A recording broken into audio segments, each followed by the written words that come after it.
volta a falar sobre o novo Papa, Papa Leão XIV, porque estamos ainda tentando entender o perfil desse novo Papa. Diferente do antecessor, o Papa Leão XIV é agostiniano e é o primeiro líder da igreja vindo dos Estados Unidos. Vamos receber o escritor e sociólogo Carlos Eduardo Sil, autor do livro Para Onde Vai a Igreja Católica?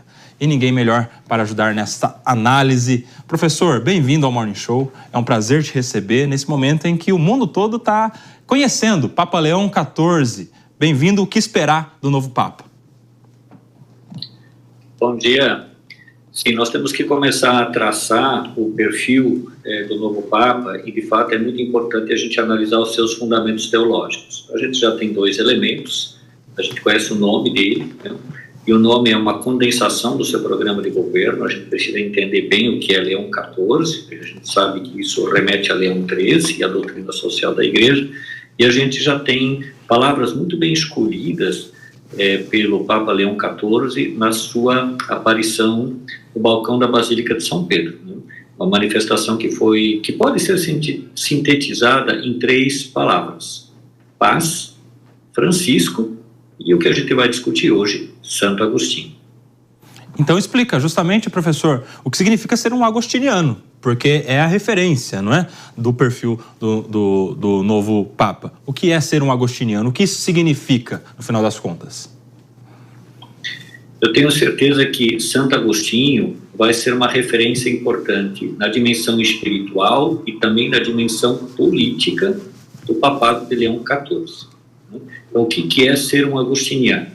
Primeiro elemento importante, isso já demarca uma diferença com o Papa Francisco, o Papa anterior. O Papa Francisco era de uma outra tradição de pensamento teológico, influenciada por Tomás de Aquino, um grande pensador cristão católico do século XIII, né? E Agostinho tem uma teologia diferente. Enquanto Tomás de Aquino tem uma teologia centrada na questão da razão, Santo Agostinho tem uma teologia centrada na dimensão da mística. Um é um pensador influenciado por Aristóteles, muito racional, muito sistemático, no caso de Tomás de Aquino, enquanto que Santo Agostinho, um pensador do século V, ainda do mundo greco-romano, ele é um pensador muito centrado na dimensão da integridade, da espiritualidade, da mística do coração. Isso seria uma primeira caracterização, Nelson, das diferenças teológicas e um pouco da especificidade desse pensador cristão que é Agostinho. A gente pode continuar conversando ainda sobre como eu imagino que ele vai influenciar o pontificado de Leão XIV. Muito interessante essa diferença, viu, professor? O Henrique Kriegner vai te fazer a próxima pergunta. Professor, bom dia. Um dos pontos interessantes também a respeito de toda a produção, né, de Agostinho é justamente a questão da justiça, né, e esse entendimento da justiça distributiva e inaugura não só a questão da justiça, separa um pouco, né, o que era justiça e retidão daquilo que é uma justiça que hoje muitos atribuem para a justiça social. É isso mesmo? Como é que isso pode influenciar a visão e a atuação do próximo Papa agora? Vamos explorar um pouco a influência de Santo Agostinho nesse papado. Tá? É importante não perder de vista a dimensão espiritual, né?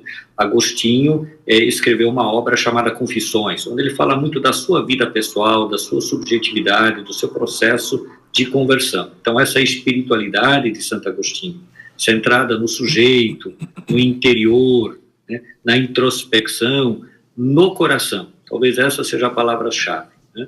É alguém que no seu coração vai buscar a graça de Deus, é importante. Aí eu não tenho dúvida que o pontificado de Leão XIV vai ter uma dimensão espiritual muito profunda. Mas não é uma espiritualidade isolada, intimista e alheia às questões do mundo. Aí a gente vai chegar na questão da justiça, né?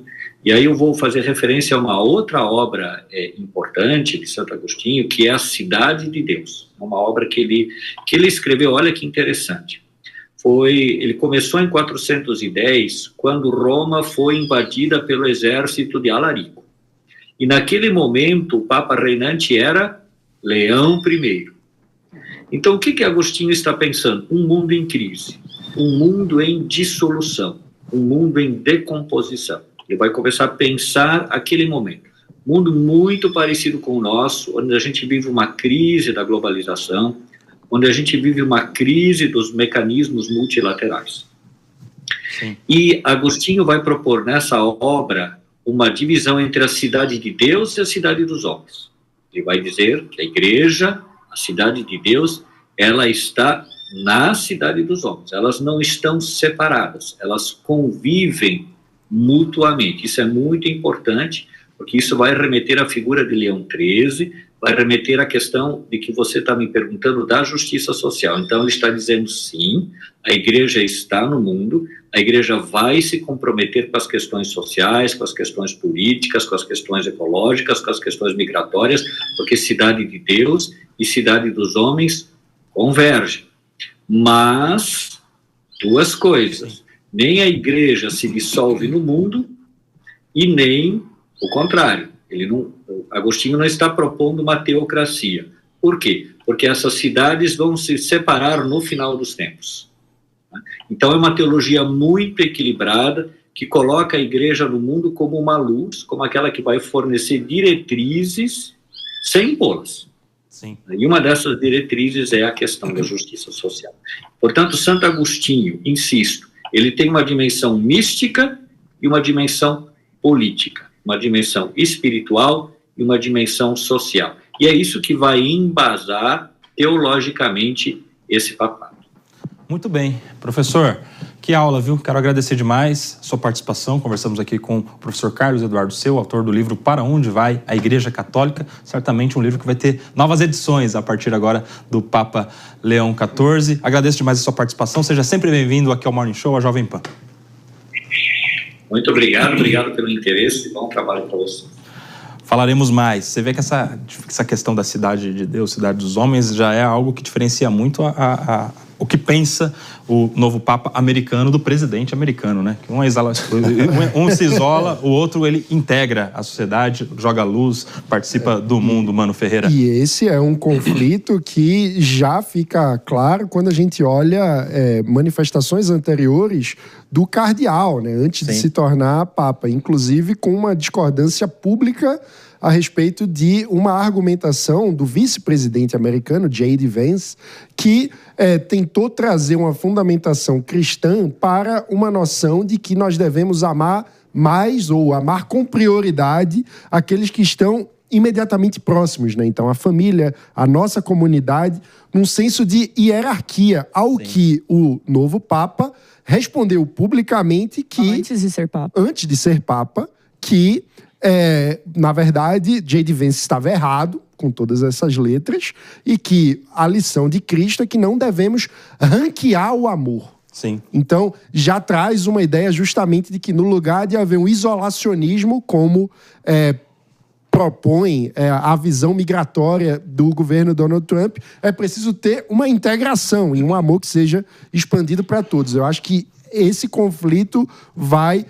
dar a tônica. Imagine qual seria o impacto, por exemplo, de uma visita do novo Papa a um campo de refugiados, um campo de pessoas que estão às vésperas de serem deportadas dos Estados Unidos. A dimensão política seria enorme. Latinos, né? Temos mais assuntos sobre isso daqui a pouco.